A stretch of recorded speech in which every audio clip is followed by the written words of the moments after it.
everyone. Thank you so much for joining us for our first critical conversation, Decorative Arts and Addressing Diversity, Equity, and Inclusion. We are so thrilled that you're here with us today. Critical Conversations is a quarterly lecture series hosted by the Decorative Arts Trust intended to foster meaningful change within the field of decorative arts. Our panelists today were selected based off the role they play at major institutions across the country. We are so gracious for their time and for their willingness to share their perspectives. But we have to mention that there's no way we can address every caveat of today's topic. And we view the following as a springboard that will inspire further inquiry and investigation. I may need to step in at some point to move the conversation forward, and I apologize to both the participants and the panelists in advance. Without further ado, our moderator today is Elizabeth Humphrey. Elizabeth Humphrey is a 2014 graduate of Bowdoin College. She received her master's degree from Huntington in 2019, and she currently serves as a curatorial assistant and manager of student programs at Bowdoin College Art Museum. Her upcoming exhibition is titled, There is a Woman in Every Color, Black Women in Art, and will open in September of 2021. I hope you all can make it out to see it in Maine. I'm sure it will be a splendid show. Without further ado, here is Elizabeth. I'd like to introduce the panelists that will be lending their thoughts during this discussion. So first we have Alyce Englund. She is an assistant curator of American Decorative Arts at the Metropolitan Museum of Art. We then have Joanne Hyppolite. She is a PhD curator at the National Museum of African American History and Culture. We then have Nonie Gadsden, the Catherine Lanes Weems Senior Curator of American Decorative Arts and Sculpture at the MFA Boston. And then last but not least is Dennis Carr. He is the Virginia Steele Scott Chief Curator of American Art at the Huntington Library, Art Museum, and Botanical Gardens. Together, I'm hoping that we can tackle our role in stewarding decorative arts collections at our respective institutions and see how we can bring current issues of diversity, inclusion, and equity into our curatorial and interpretive practices. Are we all ready? Okay, well, to get us started, let's first set the stage. So most of the institutions represented on this panel contain gaps in the narratives that we present to visitors. So how have your curatorial departments sought to incorporate inclusive strategies to tell non-Eurocentric stories? Dennis, maybe you can start and address how you plan to do this since you've recently joined the Huntington. Thanks so much, Elizabeth, and thanks to you and the Decorative Arts Trust for organizing this important conversation.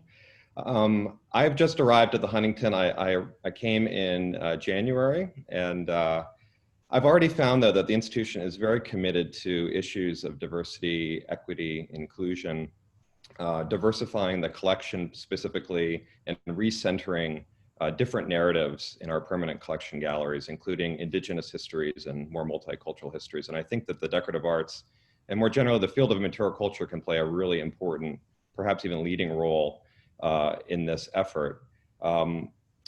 We ultimately want to continue to build our collection and diversify it over time, but that's not something that can be done overnight. That takes a long time to build. But one thing that I think that the Huntington has been especially successful in doing over the past 5 years is organizing partnerships with other organizations, specifically here in Los Angeles, but also more widely. For example, we're now installing the LA Contemporary Art Biennial that's organized by the Hammer Museum, and it's taking over 7 of our American art galleries. So we're making way for this, for contemporary art, new voices, very diverse slate of contemporary artists.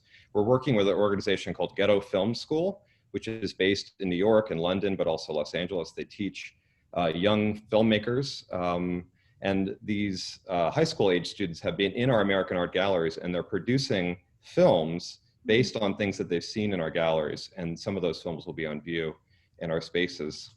We're also working with the artist Kehinde Wiley and the scholar Malik Gaines in New York on a new commission and a new exhibition that focuses on different aspects of our permanent collection, trying to tell new narratives.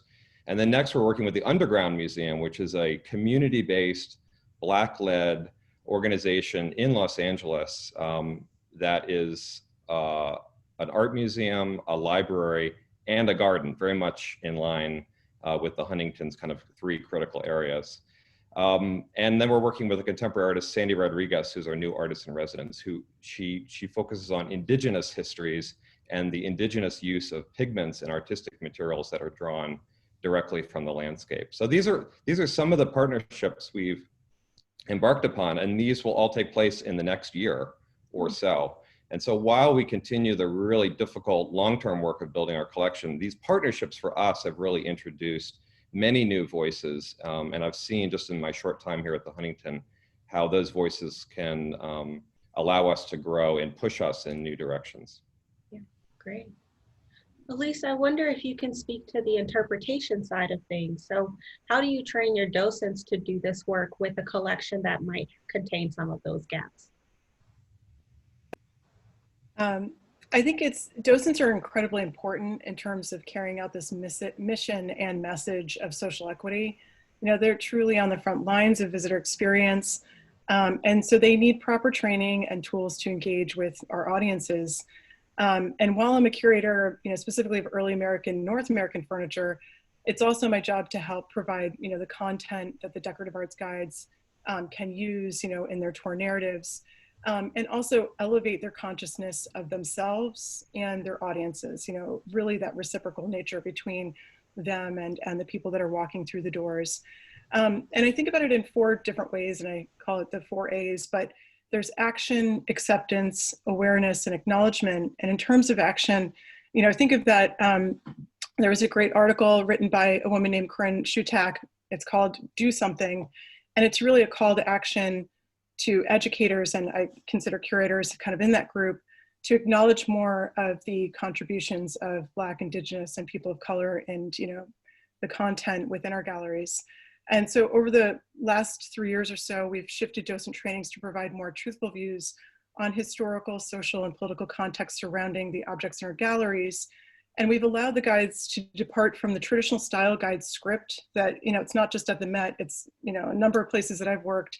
And these, you know, types of scripts also ignore opportunities to address big issues like slavery, immigration, and social equity. So some of the topics we've dug into and will continue to expand off of: slavery in the African American experience, Native American communities and cultures, and we've incorporated narratives of Black, Indigenous, and people of color in other thematic trainings we've had, like on the experiences of women, and even in smaller subsets of discussions about culinary history and the intersections of cultural foodways as it relates to decorative art forms. So there's always ways you can incorporate these narratives of more diverse, you know, experiences into the content within the galleries. And of course, you know, as many of you know, if you've been to the Met, one of the defining features of the American Wing are our period rooms. And we've really dug into this as well, that we want to give a better explanation of the curatorial content and the time that, at which these rooms were installed, the origins of the architecture and the fine and decorative arts staged in the spaces. And this September, we're providing a workshop and we'll do expanded, you know, sensitivity training, and where we'll look at the history of white supremacy in museums and how it directed interpretive messages and collecting initiatives, you know, and as it specifically relates to the Met's collection. And to give you a sense of this alternate, you know, interpretation of our period rooms, I can point to an example I used in a training about our Baltimore dining room, which is supposed to be a space that's installed as, you know, where dining would take place in a Baltimore, you know, townhouse from about 1810 to 1815. And we explored how this space might have been approached by individuals who were enslaved. And we considered things like the pressure and fear they may have felt as they performed the rituals of dining service, or the brutality and violence they endured if they broke a dish or scratched the mahogany furniture, right, or the general, you know, violence that they experienced in their daily lives with their enslavers.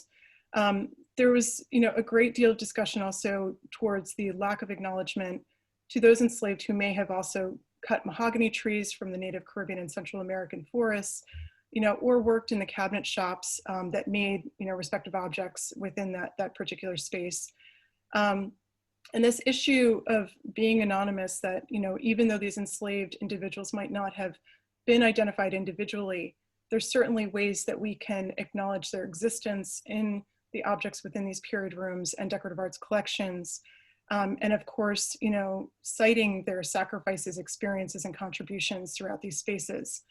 One other big facet to what I do with docents at the Met is we have to really consider our consciousness as museum educators and curators. And first part of that is really accepting that we, you know, as curators and guides and people are constantly learning, growing, and questioning our own beliefs and biases. We don't have all the answers at the Met. We're not here to lecture at our visitors, but really to engage in discussion. And so, you know, I remind people that you have to watch your tone, you know, when you're just engaging with anybody. And second, that you should be really aware of your own demographic and the bias that you may have, whether it's explicit or unconscious, and breaking down what a lot of guides might be, you know, sort of experiencing is that defensiveness that Dr. Robin DiAngelo has explained in her publications on white fragility, and trying to practice better empathy by listening and learning from our colleagues and visitors, you know, who may be minorities. So I think overall the experience is really being receptive to openness, healing, you know, and most importantly to correction and criticism in our museum work. Yeah, I want to piggyback off of what you said about, you know, being accountable to our biases and sort of follow that into our next question. So we do know that collecting biases have taken place in the collecting history of our institutions. And sometimes the challenge in incorporating these inclusive stories is not having the collection to support these efforts. So I want to put out there, how do we build collections, whether through acquisitions or donations, that reflect some of the inclusive narratives that we want to explore in our institutions? And I'm wondering, Nonie, if you could start us off. Sure. It's tough. And as Dennis said, it's not a short-term process, it's a long-term process. And it's a true commitment on the base of the museum. And there have been museums that have taken major stands. For example, I had the opportunity to work on an all-women exhibition this past year, and the Baltimore Museum of Art declared that in 2020 it would only collect art by women artists. And that was a very bold move. The MFA, we decided not to do something like that because there are so many different underrepresented artists that we hope to build in our collection that we're trying to think more broadly in that way. But it is a major mandate for us. And I can point to the work that Dennis did at the MFA before he came. He left to go to the Huntington in broadening our narrative of Latin American culture, and particularly Spanish colonial art, and trying to bring in other stories. But there are times when the objects don't exist. You know, there are times when that doesn't, you know, we often get, I don't see myself in your galleries. Why should I come? And often those faces or those images don't exist. How do you address that? And there are several ways that the MFA is exploring to do that right now. In December, we put up an empty frame, and we said, you know, in our revolutionary Boston at the Age of Revolution gallery, the first gallery you walk in, and you have all of these Copleys of patriots during the revolution, and we put up an empty frame and said, who is missing from this picture? To get people to start thinking about all the members of the community that don't have their portraits painted by Copley or by others. And we have embarked during our museum shutdown during COVID on a really exciting cultural translation project in which curators in Art of the Americas will be working with colleagues who on our staff who are bilingual, and we're focusing on 4 different languages, the 3 major languages spoken in Boston other than English, and that is Chinese, Spanish, and Haitian Creole, as well as an Algonquian language to recognize the native land that that our building is on. And we are working with those colleagues to share all the information that we know, such as what Alyce was talking about, that the mahogany may have been harvested by enslaved peoples in Latin America or the Caribbean, or same with the silver. And some of these stories, like a image of a Feek painting where he's pointing to a main landscape behind him. Well, what's the perspective of a Native American person who was from that land. So we're trying to ask them what is interesting out of what we're sharing with you, and help us shape new labels and this new translation. And we're just in the process of starting this, and we hope to be able to start installing some initial labels on this in the coming months, and then hope to be able to expand this beyond. We also are talking to members of the communities here in Boston for their input on this as well. So I think it's getting more voices, going beyond the white middle-aged woman, and getting other voices and other perspectives in on the story. So I'd like to bring in another voice actually, and see what Joanne has to say. NMAAHC started with no collection. So how did you seek to incorporate these inclusive diasporic histories from the beginning? Yeah, you're absolutely right. We had no collection when the museum was established in 2003, and then we started hiring staff in 2005. And I remember being super concerned about that when I interviewed in 2013 and asking Director Lonnie Bunch, 500 years of African-American history and culture, all the stuff's in the museums already. Where are we going to find everything that we need to fill this space? But I was mistaken. When I came on staff and I began to see the amount of material coming through, I realized that everything had not been collected yet, that there were African-American family members who had kept their great-great-great-grandfather's freedom papers. There was the collector who had been hanging on to Harriet Tubman's shawl, right? There was the family associated with Nat Turner's rebellion who had held on to the Bible that he was using during that particular period of time. And all of those people donated those materials to us. And then items just came pouring in. So we went from a zero collection to now one that's almost 30,000, and 50% of that was actually donated to us by our community and by collectors as well. So we're really grateful to what people are saving in their homes, right? And collectors are collecting because they have interests in things. One of the things that became very clear as collections were coming through were the associations with the Black diaspora. So the Black diaspora, as we define it, right, is African-American connections to Black people around the globe, and we share histories with those people, the history of the enslavement, histories of colonialism, histories of independence movement, but it's also looking at the international diversity of Black people within the United States, as Nonie just mentioned, or Alyce just mentioned, the Haitian Creole communities in Boston, for instance. We started to see that material filtering in along with everything else. In terms of decorative arts, it was in the 19th century teapot by Peter Benson that we collected in 2010. It was in the wooden boat seat that is a storytelling object that talks about shared heritage between Africa, the United States, and Ecuador. That's actually the first object acquired by the museum. And it's also in the design of our museum building, which is inspired by sculpture by Yoruba master woodcarver Olowe of Ise. So the museum was paying attention to this, and it had a strong commitment to making sure that people understood that Black is a diverse category. It's multi-ethnic, both within the United States, and we wanted to make sure people were paying attention to that. They eventually began to dedicate staff to those particular areas. So I came in as the supervisory curator of the African diaspora in 2013, and we also now have a Latino studies curator. We hopefully will build in an Africanist as well, because all of this is related to African American history and culture, and it's important that we pay attention because people want us to pay attention to that. Our 2007 and 2008 market research studies was highlighting the diaspora. People were highlighting the diaspora as something that they wanted us to pay attention to.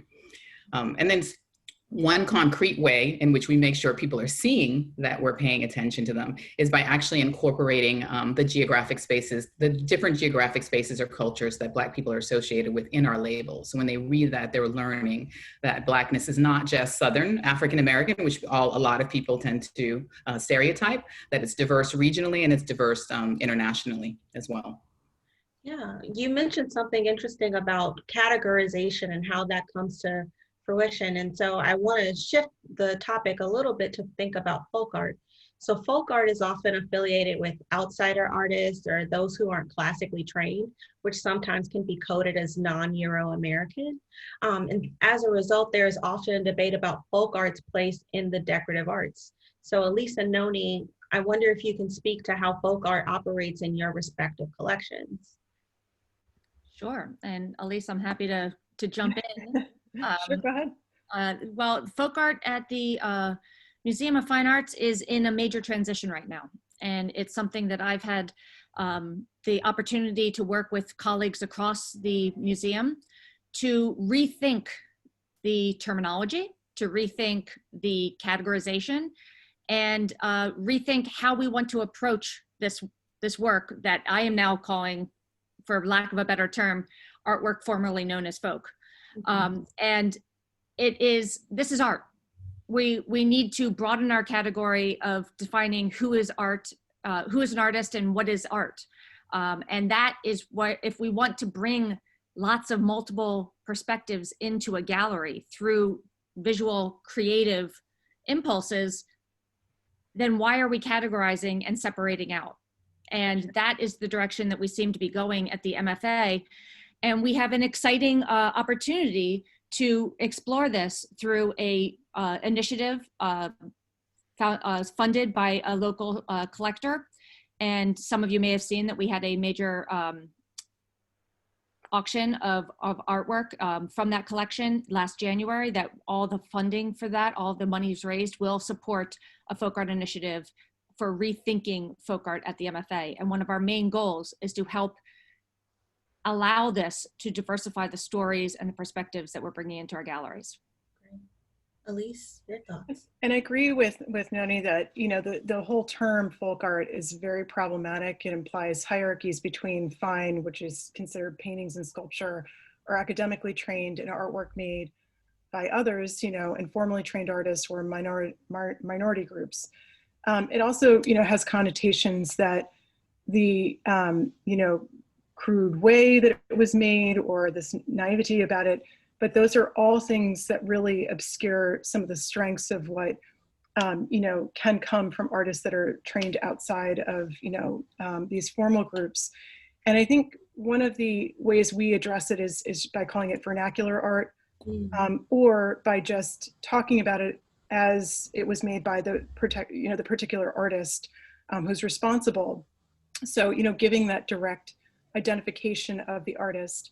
And I think the same thing is happening as is, you know, at the MFA, that we're really looking to re-envision, you know, where some of these works can be placed. And I think there's been successful notices for, you know, the placement of, you know, works by people, you know, in other groups.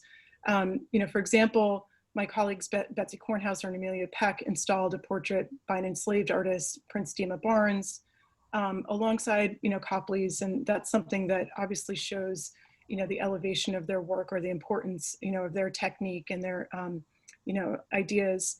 And at the same time, too, a recent acquisition by Adrienne Spinozzi in the American Wing, she acquired a large Dave Drake jar, which stands, you know, shoulder to shoulder with portraits by, you know, John Curran, and also, you know, Civil War scenes by Winslow Homer. So I think there's a lot of ways, you know, these works can really be seen, you know, integrated with other works that are, you know, already in the collection, and that they should not be necessarily segregated to some other, you know, special gallery, or the fact that their you know, classification discounts the relevancy of their training, possibly by oral traditions, or their unconventional, you know, technique and methodology in making their particular, you know, artwork. So those are things that I think, you know, are, you know, elements to avoid, or in general that, you know, we're really conscious of in terms of placing these objects within the galleries. And one thing I would add to that, if you don't mind, is at the MFA, we're still working our way through this. And I feel that there's a very strong opportunity to educate through the history of what folk art is. And we have an exhibition coming up called The Invention of Folk Art, and talking about when people started using that term, and how no artist called themselves a folk artist until fairly recently. But it was a invention, a cultural construction put on by a white dominated art world to sort of separate other artists, whether it be women, people of color, et cetera, poor, rural. And so I think there's an important opportunity to educate that. I feel that there should be both a folk hub in the museum that talks about that history and talks about how the sort of biases within the creation of folk art and then also integrate the folk art throughout and be able to have it help add conversation to the other works that have been called iconic works in our collection for generations. Joanne, I can't help but wonder if the designation between folk art and decorative arts plays into your curatorial practice at all. I'm going to echo everyone else here and say that it doesn't, or it's not. People are saying increasingly is not. What I'm really interested is in creative expression in certain forms, and that's common to all of the classifications that I think we're talking about, whether it's folk art, craft, decorative arts, visual arts. Just as important to me is subjectivity, which for me involves understanding who the maker is, what time period they lived in, the historical conditions they were subjected to, and their lived experience, if we have that information, which we often don't. So I'm really interested in that space between lived experience and historical conditions, because that's where you see race and class and gender issues showing up, or intersections of all of those showing up. And so what I'm interested in is whether creative expression comes out of that, comes out of a response to that, reflects that, or doesn't reflect that. I will say that when we do resurrect those boundaries around folk life, folk art, craft, decorative arts is when we're writing for publications, right? I do it myself. I just finished an article for Craft, which is a publication for the James Renwick Alliance, about the Freedom Quilt on display in my Cultural Expressions Gallery. And I interpreted it from a crafts perspective because that's the audience that I was writing to. So as long as we continue to have these designated publications, which are reinforcing sort of those boundaries, we're always gonna be in this position as well. And I found that writing a folk art initiative without using the words folk art is near impossible. So it's training different and not knowing a different language and trying to work with making people understand what you're talking about without using the labels that we've historically used. It's going to take time. Yeah. This is a conversation, folk art and in general is a conversation that can go on forever, but I want to make sure we've got time for other questions. Joanne, you started speaking about thinking about your work as working with cultural expressions, and unlike most of the panelists today, you work at a culturally specific institution. So I'm wondering if there are curatorial and interpretive strategies that you keep top of mind when seeking to amplify these often marginalized histories.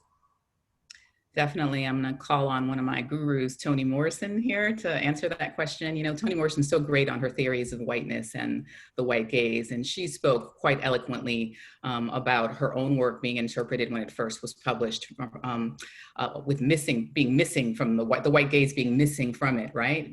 Because she was writing about these Black communities and Black individuals within those communities, and the gaze wasn't on there, that critics were telling her that her work wasn't doing the important work of, you know, racial understanding race in our culture today, which of course was wrong, all right? I always keep that idea in mind as well. It goes back to W. Du Bois's the idea of double consciousness, right? That Black people have two ways of looking at things, that two-ness.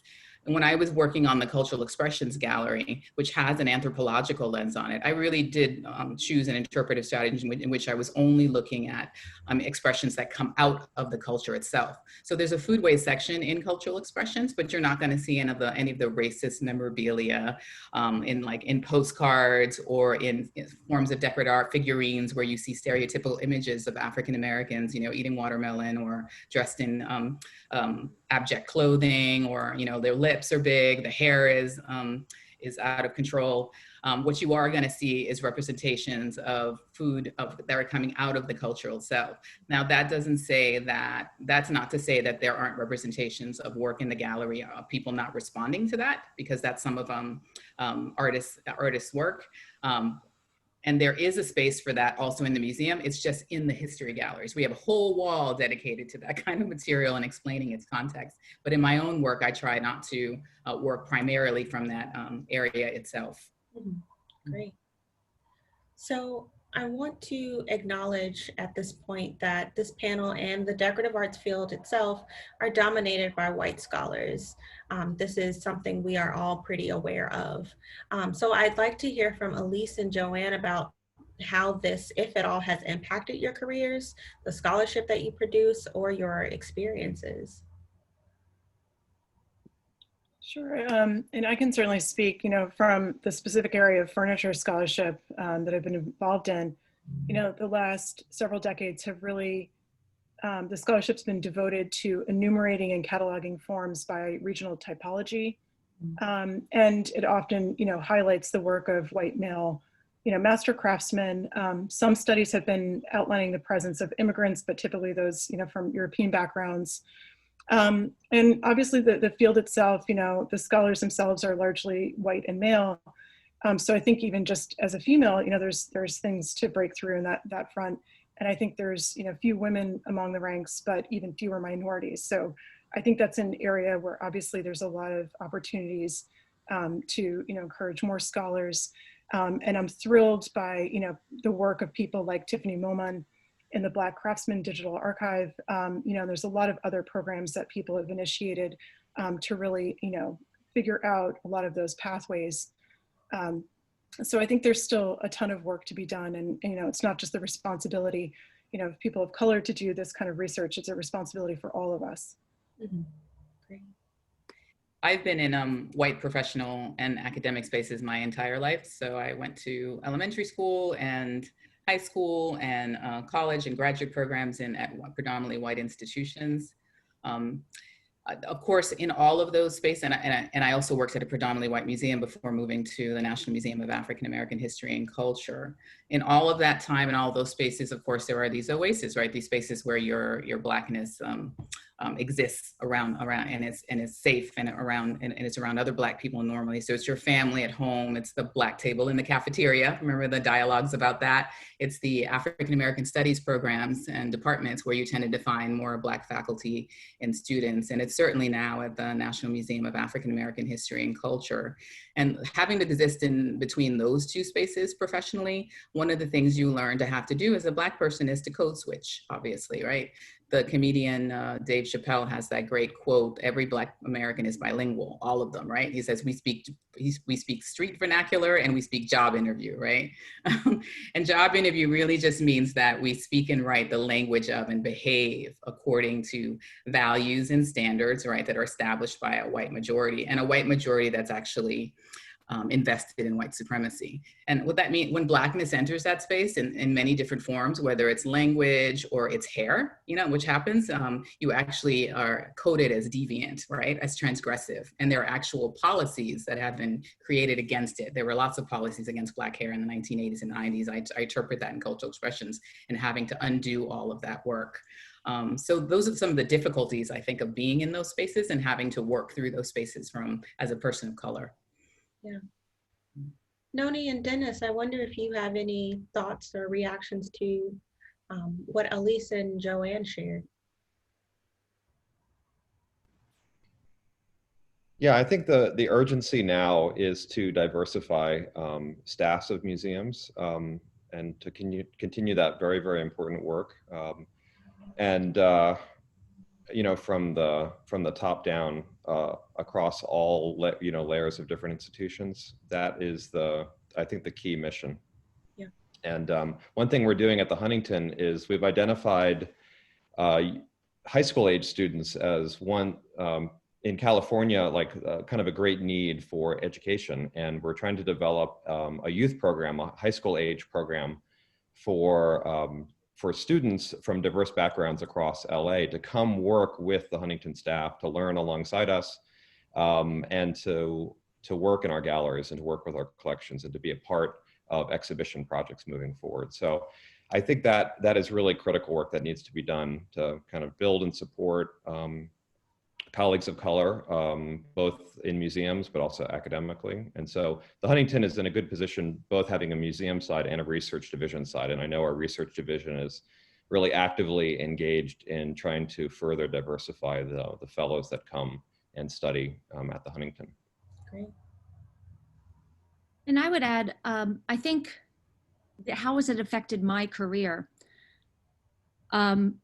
I think it's mostly affected my career recently in some of the opportunities of the projects I've worked on, where I've been really uncomfortable with some of the conversations that are taking place or need to take place. Mm-hmm. And that's good. Other white curators, we need to explore things that we have been less comfortable with and issues that we've been less comfortable with. We need to cede the floor. We need to hear other voices. We need to hear other perspectives. And when I worked on an exhibition I referenced earlier, Women Take the Floor at the Museum of Fine Arts, we brought together a group of young women, very diverse group of women who are women's rights leaders in the Boston area. And I was amazed by the language that was spoken, the comfort in speaking about diversity and inclusion. And I learned so much from them. And hearing and being able and to listen and to learn from that and take from that has been one of the best ways that I have been able to grow in my career in recent years. But I also agree that we need to diversify the voices in the building as well. And that is something that the Museum of Fine Arts has just recently taken a very strong stand on, is that we will no longer do unpaid internships. All internships at the MFA will be paid. So they're equal access to anybody who is interested in pursuing a career in the arts. And that's going to be a major shift, hopefully, and that we have a lot of excitement for. Great. On the topic of, how to move forward, we are all aware of the recent protests and demonstrations related to Black Lives Matter, Say Her Name, and other related movements that call for racial equality and justice. What's one thing that can be done in the decorative arts field to work towards resolutions to racial injustice, inclusion, and equality and equity? I'd like to hear from all of you, but Dennis, maybe you can get us started. Yeah, I think we need to bring more voices into the decorative arts field, material culture and decorative arts generally. I think we have a great opportunity there to mine more deeply all the different narratives of these objects, but we need more people doing it. And I worried about the field for a while. I worried about how many people were interested in it and the quality of scholarship that was coming out, but I'm actually very energized now. I think we're in a moment of great change and great opportunity. And so I think we all should seize upon this and create a more welcoming environment for lots of people to engage in these conversations. Great. Alyce, maybe we can hear from you next. I agree with what Dennis is saying about inviting other voices in, and I think that's also in respect to making it a more permanent part of the structure, part of the fabric, and the support of that institution, and whether that is through designated positions or just in general better recruiting practices. But I also think that this aspect of continuing to learn, grow, receive criticism and corrections, and in general, just continue to listen is really, crucial in terms of us actually coming up with a more thoughtful plan for the interpretation of our collections, and in general, just, how we are as a community entity. Okay. Nonie. Sure, I think one of the really interesting things and important things that a lot of institutions can be doing, and we can be doing in the decorative arts, is admitting our own role in the systemic racism that has happened in the field, and identifying it, and truly looking at it and taking assessment of ourselves and what we have unconsciously, hopefully unconsciously, been perpetuating, and see if we can really dig into some of those questions and learn from our predecessors' mistakes and our own mistakes. Yeah. And last but certainly not least, Joanne. I agree with my fellow panelists that we're seeing a real cultural shift, another cultural shift, and it's coming from a younger and a more racially diverse generation of activists, which is fantastic. And the real attention now seems to be on systemic and structural racism and how this plays out and how to dismantle it. I think that if we look forward, right, if we look forward into the future 10 years from now, when there's 20 years, when there's another cultural shift happening, we're really going to be held accountable to our data, that the data is about important. At a policy level, what have we changed in terms of who's represented in our spaces, in the decorative arts and visual arts and all of these other mediums as well? What does our collection look like now as a result of our desire to address these needs today. Who is on our staff and at what level of staff are they on? What training work are we doing in the work of anti-racism, and have we continued doing that? So the numbers will tell us everything in 10 years. And if people think about that, you know, on an annual basis, what are our numbers doing right now? Then we might be able to see real change. Okay. I want to thank you all for participating in today's discussion. I think we've had a productive conversation about where we can locate the decorative arts in current issues of today, and also how to respond to calls for diversity, equity, and inclusion in our institutions and our scholarly practice. I'm aware that this is only the first of many conversations that all of us here today are going to continue having to implement that change. But I hope that everyone listening has a few takeaways to bring back to their respective institutions and implement some new strategies. That way we can all move forward. I'd like to open it up to questions now, and Carrie, take it away. Thanks everyone. So I am monitoring the chat box and the Q&A for questions, and I'm going to try to draw the questions that I think all of the panelists can speak to, as well as ones that sort of are expanding on the conversation at hand. So the first question I want to pose to the panelists, and feel free to jump in whenever you'd like, comes from Mel Buchanan, and she asks, I wonder if panelists could address the complicated and much debated term decolonize in reference to institutions and collections. Do they embrace the term and or the idea, and what does it mean to them to decolonize the museum? That's an amazing question. Maybe I could start. When I began to realize that the institutions that I had always learned in and worked in were essentially colonial institutions, that was a major shift in my thinking about my job and my career and what I do.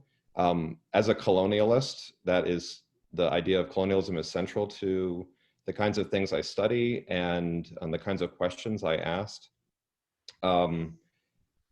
But I think it is a very valid and important lens through which to understand how most museums have been created in the United States and other countries over the years. And I think we need to look towards a different model for what a museum is structurally and what it can be and what it can offer us. And my mind goes immediately to our partnership with Underground Museum, which is a very community-based organization. It does have a collection, but it serves its community in a way that I've not seen some of the larger institutions that I've worked for serve their own. They're really like deeply, deeply embedded in their community. And I think that's a really interesting model to think about moving forward. I tend to hear the term decolonizing museums so much when I'm looking at interns applications and graduate school applications that I'm asked to review. So it's definitely an important term lexicon with young people today. So of course, decolonization is a long, colonialism and decolonization has a long history, even before today. And one of the things I don't think people realize if you look at that history is that it's an ongoing process, that it's not something that you get rid of quickly or fast. That when you looked at countries that were decolonized, if we're just looking at places and spaces, that it was so embedded, colonialism and colonial gestures and training and ideas were so invested in the institutions in those places that it continued on even within predominantly spaces that were predominantly spaces of color for 40, 50, 60 years. And they're still undoing the work in their own museums even as well. So it's something we have to hold ourselves accountable to on an ongoing basis at an everyday level. Oftentimes when I hear it being referred to by young people, it's about making space for other people, other Black people, people of color, Indigenous people within museums, but it's about way more than that. It really does impact institutions at that structural level. Great. We have a ton of compelling questions, but I'm going to move to one that was just asked because I think it's relevant to a lot of the museum employees that are in this chat. And it's how are the panelists and organizations handling board/donor relations when the staff at a museum realize the importance of diversity, equity, and inclusion work, but funders and board members have not yet evolved to support that work.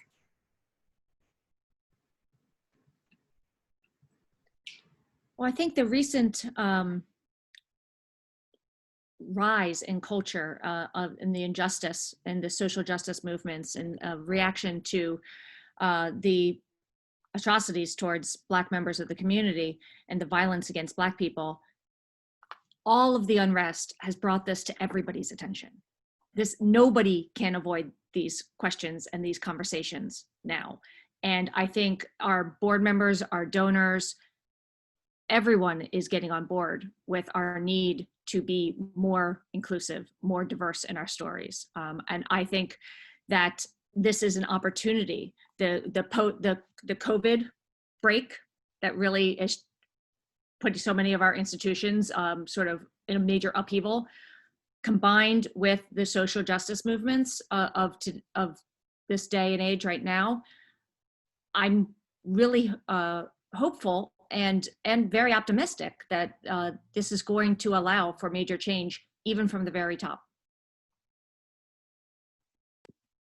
I can, add to that in the sense that from, the Met's perspective, a lot of the diversity and inclusion, training and retraining and the amplified, focus on this is making it a priority from our standpoint is also coming from the board, and that they're also pursuing a lot of the same discussions and, pursuits of also representation, at that level as well. So I think that, it's the type of energy that a number of the panelists, had cited, that it's energy that everybody wants to really bring forward and obviously utilize to make significant changes. And we're certainly seeing that at our institution. The next question I'd like to pose is one that we also received via email and slightly on Instagram. And it's the idea that many decorative arts scholars have emerged from a very limited number of academic institutions. Our panel today is primarily composed of graduates of the Winterthur program. And how do we go about incentivizing diversity, not only from different programs, but within the staff itself? And how do we incentivize these institutions to recruit and educate more diverse scholars? And that's from Ted Landsmark. Thank you, Ted.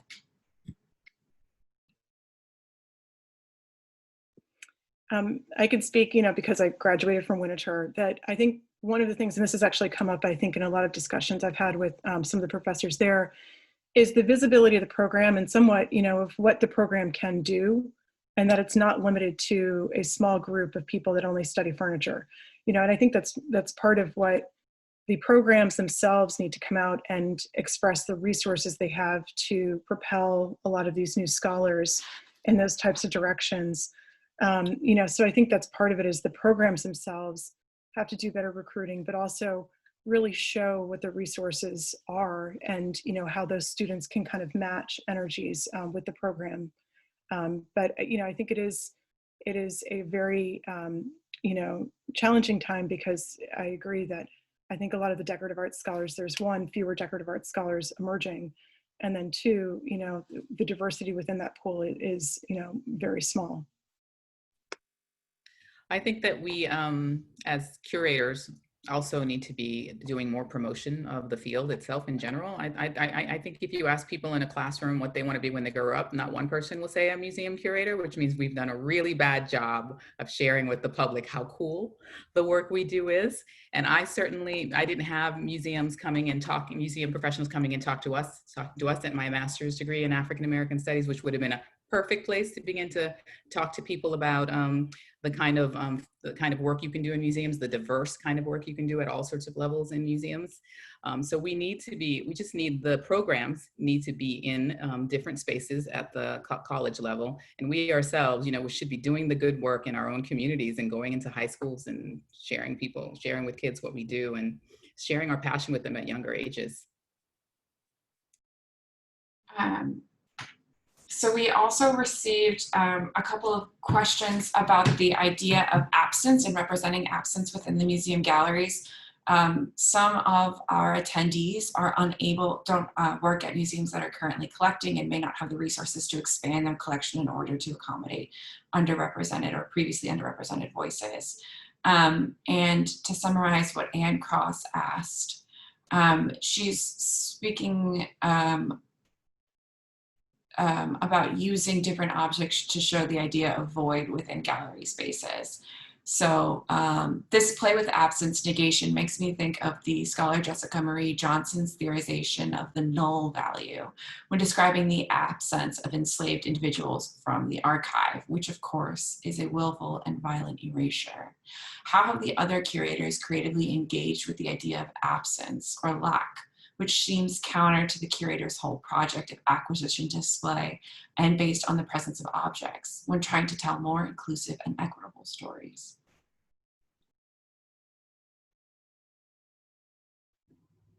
That's a very powerful question and an interesting one. I think first of all, many of us work in art museum context, and we really need to break the mold of what it is to have, what an art museum object is, and to be more open to different kinds of material sources. You know, I now work in a giant library, and we have all kinds of archival sources that previously would never have been seen in an art museum context. And those archival sources can tell really powerful stories that haven't been so publicly told before.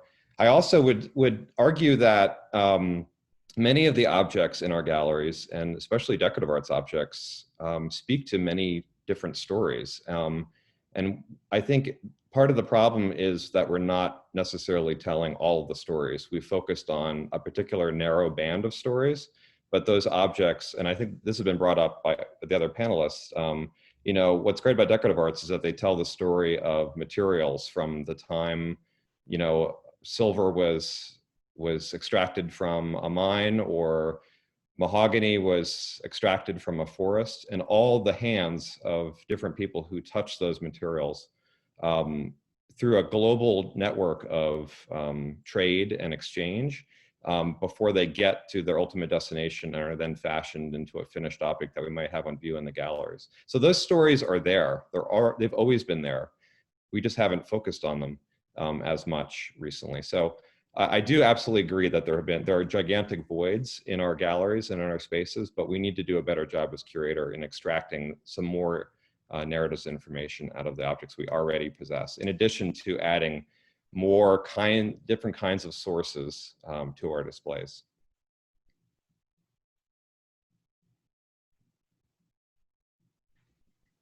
All I can say is I think that's extremely well said.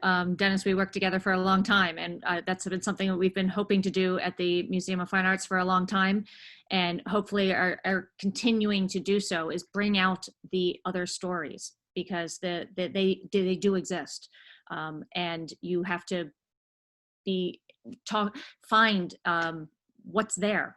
We have been focusing too narrowly on what the material that we do have. So I'm very excited to work on our cultural translation project that is going to be looking at icons of our collection, the Sons of Liberty Bowl, you know, Paul Revere, the portrait of Paul Revere, and looking at them through different lenses to tell different stories. So this is sort of moving forward from that. We're talking about telling a lot of different stories with objects, and Hae-Jin Lee notes that a lot of that work ends up going to docents or gallery interpreters or educators. And as curators, how are you presenting these multiple narratives within the gallery installations themselves? I mean, you can't have label text that's 10,000 words long, despite what we all wish. So how do you ensure that these perspectives are shared with visitors that may not be going through the education department? I can certainly speak to that experience because that's all I do all day long. But I think most, visitor experience models show that no one's going to take in a lot of information if they're being spoken to all the time by a docent, or if they're just reading all the text on labels. People, have multiple ways of learning. And I think it's just a matter of putting the most important messages into whatever space you have in that particular modus. If it is, you know, a chat on a gallery label that's only 75 words or less. You know, you have to really be selective about the type of messaging, and there's problems within that. But what we found is the layering, that there's gallery chats, but we don't rely on those, you know, solely as our you know, method of giving information. That we do put a lot on our website. And I know one of the other questions, you know, to me specifically was, how are we basically giving some of this content that we're giving docents, how are we spreading that out in these other didactic models?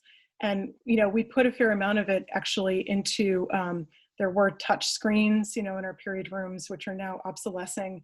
And we're basically putting a lot of that content onto the web, and it'll be available to people on their, you know, smartphones or other devices, you know, that the museum provides in the galleries. But the other piece too is we feel that the actual personal experience of connecting with another educator or museum staffer really helps for people to talk through maybe ideas once they're provided information. And so that is still an important modus for us in terms of spreading information, or in general, empowering people in the galleries to learn more, to look at objects more critically, and to, you know, develop relationships with artwork throughout the museum. So I think there's a lot of layering that goes into the visitor experience, and all of it's important. And I think in terms of selecting what messages, you know, that's a really critical choice too, for both curators, educators, and you know, all of the other voices that are involved in producing that material. I'd also say to that end, and to a slightly different audience, that giving communities opportunities to curate are also really important. It doesn't happen every year, or but they're doing it anyway. They're doing their pop-up exhibits all over our cities, and everyone's flocking to see them. They're doing it online, taking content that we work with all the time and creating their own interpretations of it. So we really should invite that into our spaces, and invite them into our spaces, and give them a forum, you know, every once in a while to acknowledge that these voices are important, have perspectives that we may not always share, and have also ways of sharing things that we don't think of. So I want to be respectful of everyone's time, but I also want to ask one final question, and it's a specific question that references back to what Joanne was saying about the importance of statistics and what the numbers will say in the future. I am curious, and we have a question from Lewis about the specific statistics that you anticipate museums to have. Will it be through visitor numbers, ratios of who's coming into the institution, the kinds of staff? If you could speak to some of those specific numbers, that would be great. I think you have to look at percentages. So percentage of staff that is what that new term, right? BIPOC, people who are Black, Indigenous, people of color on staff over a period, and you have to look over a period of time. And is there, does that percentage go up? And what's accounting for that percentage itself? So if you have an institution that has traditionally had a very short percentage, but they've moved the margin up to, let's say, 5%, they're going to need to benchmark that also against statistically the ratios of people in the profession, right? So it's not just a matter of just moving the needle, but also sort of looking at who's available in the profession to be able to create that. And then also think about also training programs that also help them move the needle of how many people are in the profession itself. So what is your percentage right now, right? And then what is a goal that you can aspire to, you know, within a certain period of time? And how can you help push that? Because a lot of what people will say, right, which is the ongoing dialogue right now about not having enough Black curators in the African art field right now, that there aren't enough Black people actually studying African art in the PhD programs themselves, and that's why the numbers are so skewed. So then then you have to, you know, bring the conversation back to how can you begin to bring more people into the field, right? And how you and your institution, if you're invested in this kind of work, can help promote that. That's fantastic, and thank you to all the panelists for you sharing your perspectives, and also the specificity of your own personal experience. I think that's something that we were really hoping to get at in this panel, and I hope that it is useful for all of the participants who are able to join us today. So thank you again for sharing your time and your perspective, and thank you to all of the participants who are able to join us. I hope you all head over to the Decorative Arts Trust website. We have a ton of other programs going on, including another critical conversation that will be happening in December that will be more focused on historic house museums. So if you're from one of those institutions, be sure to check that out. And thank you again to all the panelists. There have been some institutionally specific questions posed in the chat. I will go ahead and field those to some of the panelists, and we will try to create a way to share some responses with you. And look forward to a recording of this webinar coming to you on YouTube soon after it finishes, as well as a blog post, so that will come through your inbox. All right. Thanks everyone, and I hope you have a lovely rest of your day and enjoy. So bye. Thank you.